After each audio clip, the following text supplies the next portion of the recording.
19वीं सदी का कोलकाता, एक युवा जो सवालों की आग में जल रहा था।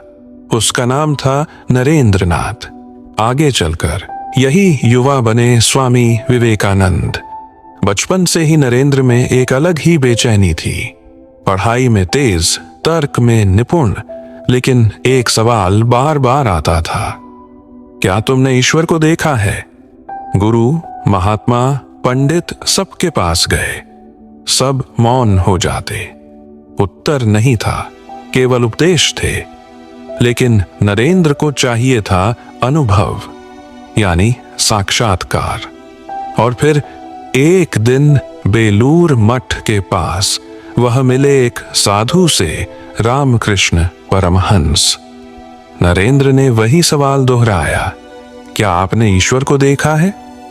परमहंस मुस्कुराए और बोले, हाँ, जितनी स्पष्टता से मैं तुम्हें देख रहा हूं, उससे कहीं ज्यादा स्पष्टता से मैंने ईश्वर को देखा है, और चाहो तो तुम भी देख सकते हो। यह वाक्य नरेंद्र की आत्मा को छू गया। अब प्रश्न नहीं था, अब मार्ग था। गुरु की कृपा, साधना और आत्मचिंतन ने उन्हें बदल के रख दिया। अब वह केवल तर्कशील युवक नहीं रहे, वह बन चुके थे एक जज्वल्यमान आत्मा। उन्होंने अपने भीतर उस सत्य को अनुभव किया जो शरीर, जाति और धर्म से परे है। अब वह जान चुके थे, अहम ब्रह्मास्मि। स्वामी विवेकानंद खड़े हुए और बोले, मुझे गर्व है कि मैं उस धर्म से हूं जिसने संसार को सहनशीलता और सार्वभौमिकता का पाठ पढ़ाया है।